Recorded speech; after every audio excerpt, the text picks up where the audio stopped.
നമ്മളൊരാളോട് സമയം ചോദിക്കുമ്പോൾ ടൈം കിത്തന ഹുവ, ടൈം കിത്തന ഹുവ, വക്ത് എന്നാണ് യഥാർത്ഥത്തിൽ സമയത്തിന് പറയാം. കോൺസ വക്ത്, ഏത് സമയമാണ്. അവിടെ ടൈം കിത്തന ഹുവ, എത്രയായ സമയം. കിത്തന ടൈം ഹുവ, അഭി ടൈം കിത്തന ബജ് ഗയ, കിത്തന ബജേ ഹുവ എന്നും പറയാം. കിത്തന ബജ് ഗയ, എത്ര സമയമായി. അപ്പം 10 ബജ് ഗയ.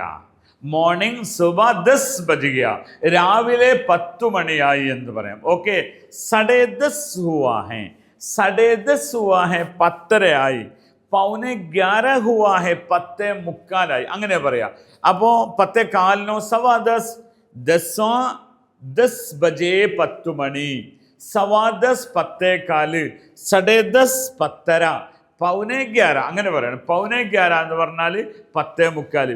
ഇനി മോർണിംഗിന് എമ്മിന് സുബ എന്നും വൈകുന്നേരത്തിന് ഷാം എന്നും പറയും. ഷാംകോ 5 ബജ് ഗയ. ഓക്കെ, 5 ബജേ ഹുവ എന്നും പറയാം, 5 ബജ് ഗയ എന്നും പറയാം. അല്ലെങ്കിൽ 5 ബജേ ഹോനെ വാലാ ഹേ, 5 ബജേ ഹോനെ വാലാ ഹേ, 10 മണി ആകുന്നു, ആവുകയാണ്. 5 ബജേ ഹോനെ വാലാ ഹേ. ഓക്കെ, 10 ബജേ ഹോനെ വാലാ ഹേ എന്നൊക്കെ പറയാം. 10 മണി ആവുകയാണ്, അതല്ലെങ്കിൽ 5 മണി ആവുകയാണ്. ഇനി 10 മണി ആയി, 5 ബജേ ഹോ ചുക്കാ ഹേ. ഒരാളിങ്ങനെ കാത്തിക്കാണ്, 5 മണിക്കാണ് പ്രോഗ്രാം, ഇതുവരെ പ്രോഗ്രാം സ്റ്റാർട്ടായിട്ടില്ല. ഭായി ക്യാ ഹുവാ ഹേ, 5 ബജേ ഹോ ചുക്കാ, അവിടെ കഴിഞ്ഞു. ചുക്ക എന്ന് പറഞ്ഞാൽ തീർന്നു എന്നാ. 5 ബജ് ഗയ എന്നും പറയാം, 5 ബജേ ഹോ ചുക്കാ. ക്യോं പ്രോഗ്രാം അഭി തक हुआ नहीं है, प्रोग्राम अभी तक नहीं हुआ, क्यों.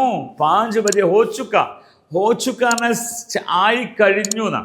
അപ്പോൾ ഹോ ഗയ ആയി, ഹോ ചുക്ക ആയി കഴിഞ്ഞു എന്നാണ്.